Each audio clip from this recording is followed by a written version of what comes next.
नाहीये मी बोलायचं नाही नाही नाही बोलायचं बिलकुल नाही नाही नाही बिलकुल नाही बोलत. सगळं माहित होतं तरी घेऊन ठेवलेलं. हिच्यामुळे डेट चेंज केली, हिच्यामुळे डेट चेंज केली आणि सेम डेट हिला विचारून काढलेली की अशाची तारीख घेते हा बोलले आणि ऐन टाइमवर आणि टप्पा दिला.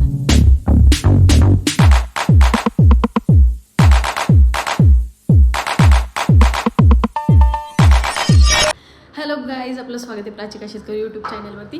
तर आजचा विषय आहे की मी आलेली आहे अस्मिताच्या लग्नाला आधीच.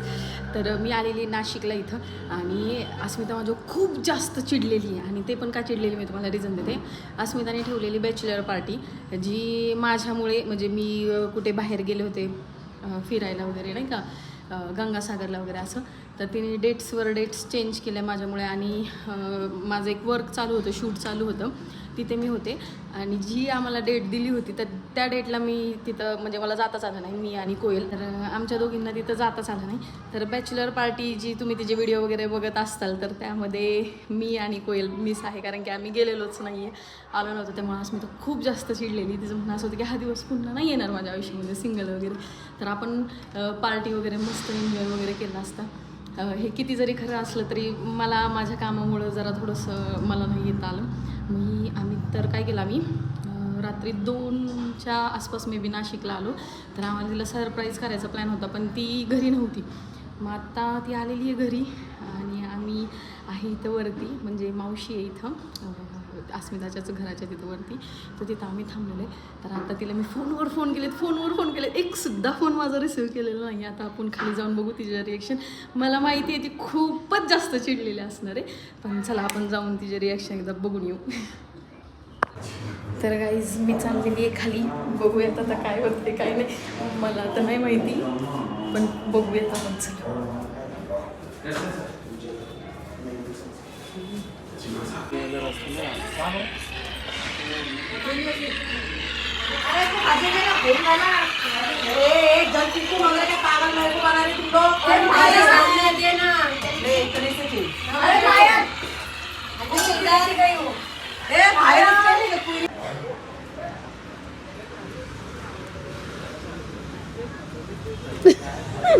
कशाला आलीस? का नको येऊ? बोलायचं नाही मला. नाही बोलणार नाहीये मी. बोलायचं नाही नाही नाही बोलायचं बिलकुल नाही नाही बिलकुल नाही बोलणार. सॉरी ना. सॉरी काय करू तुझ्या सॉरीचं? मग लोणचं घालू? किती फोन केले मी सकाळपासून. गाईज तुम्हाला सांगते, अशा मैत्रिणी हे एक दिवस सुद्धा मैत्रिणीसाठी काढू नाही शकत, एक दिवस सुद्धा नाही. अशा मैत्रिणी नसलेल्या बऱ्या. टाइमावर आली, आज टाइमावर अजिबात टाइमावर आली. सगळ्या फ्रेंड्स मध्ये तिच्या सगळ्यात आधी आलेली आहे मी. ऐक ना गाईज, माझे सगळे कामं झाले तेव्हा आली, काहीच गरज नाही. सगळे ऑलमोस्ट माझं सगळं आवरलंय आणि तेव्हा आले. आता काही फायदा नाहीये. जेव्हा मैत्रिणीला गरज होती तेव्हा नाही आले, आता काही फायदा नाही यायचा. आता बघा माझ्या घरी एवढे लोक आहे, आता मला काय गरज आहे याची? नाही गाईज, असं नाहीये, अजिबात असं नाहीये. ऍक्च्युली तुम्हाला मी सांगितलं काही प्रॉब्लेम होता, त्या प्रॉब्लेम मुळे मला नाही येत आलं. सगळं माहित होतं तरी घेऊन ठेवलेलं. नाही ऍक्च्युली डेट ऐन टाइमिंगला चेंज झाली, त्यामुळे मला त्या प्रोग्रामला तिथं अटेंड राहणं गरजेचं झालं आणि मला नाही म्हणता आलं. हिच्यामुळे ना मला ना 28 तारीख मागच्या महिन्याची कॅन्सल करावं लागली बॅचलरची. मला एवढा प्रॉब्लेम झाला, सगळे फिक्स होते, हिच्यामुळे सगळे कॅन्सल झाले. हिच्यामुळे डेट चेंज केली आणि सेम डेट हिला विचारून काढलेली की अशाची तारीख घेते हा बोलले आणि ऐन टाइमवर आणि टप्पा दिला. म्हणून मला खूप राग आलेला आहे. जास्त विषय नाहीये. ऍक्च्युली सगळ्यांना माहिती आहे की माझा प्रॉब्लेम होता, त्यामुळे मला येता नाही आलं आणि मी तिला काय ग कशाला एवढी रुसती मला नाही बरोबर आहे का चुकीचं आहे तुम्ही सांगा कमेंट. नाही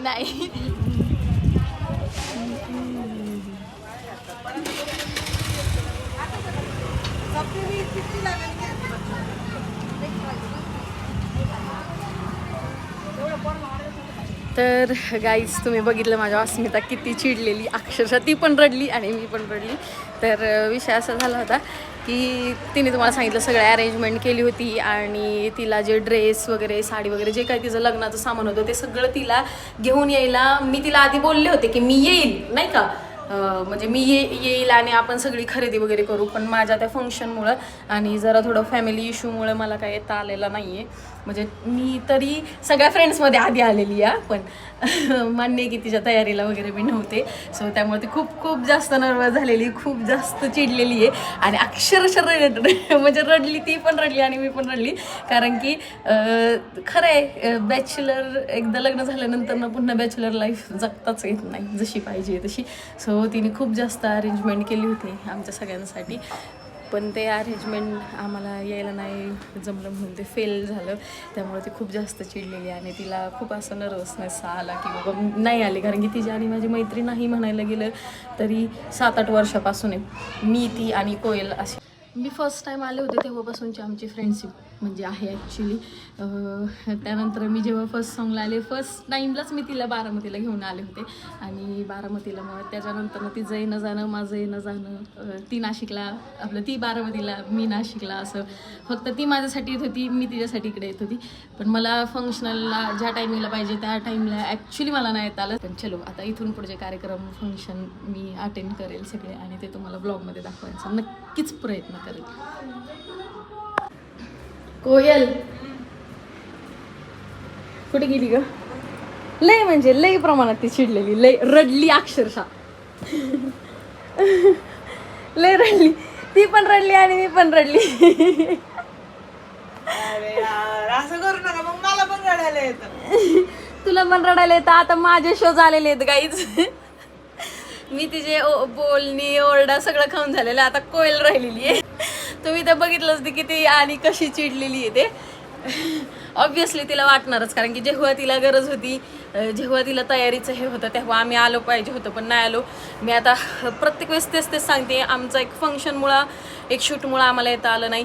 आणि दुसरी गोष्ट अशी होती की फॅमिली प्रॉब्लेममुळे एक मला येता आलं नाही. आज आली आहे त्याच्या 2 दिवस आधीपासून आम्ही यायला ट्राय करतोय, पण ते नाही झालं पॉसिबल. आणि त्यामुळे ती इतकी चिडलेली होती. फोन करते सकाळपासून, कसलंच नाही. सरप्राईज द्यायचं होतं तुम्हाला माहिती, ते पण झालं कॅन्सल. आत्ता अचानक दिसली ती मला, मध्येच रस्त्यामध्ये थांबली म्हणून ठीक आहे. तिथंच तिने उचकी चालू केली, ते पण सोडून द्या. तर वो जायज़ है सब, मतलब उसका जो गुस्सा है हम पर वो सब जायज़ है. इसलिए अभी कुछ क्या बोलूँ मैं, कुछ नहीं समझ आ रहा. तर ते झाल्यानंतर ना आता ती गेली आहे बाहेर, येईल. आम्ही आता थोडंसं नाश्ता वगैरे करतो, खाली जातो. हो जातो. भेटली. ते सांगितलं होतं तिला. कधी? तुझ्या मम्मीने पण कधी सांगितलं तिला? आता सांगितलं. म्हणजे तर गाईज बघू शकता, अस्मिताच्या संगीतची तयारी चालू आहे इथं. भूल गए, शूट चालू केलं की भूल गए. 3, 2, 1, go.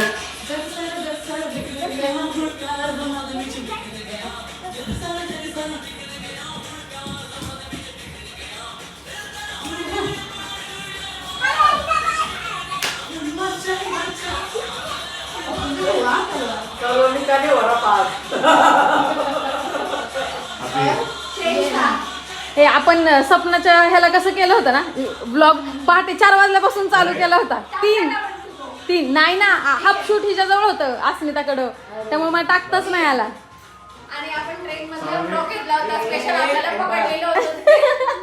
यस. चलो. तर गाईज आता आम्ही चाललेलो शॉपिंगला. आमची शॉपिंग थोडी राहिलेली आहे, ते करणार आहे.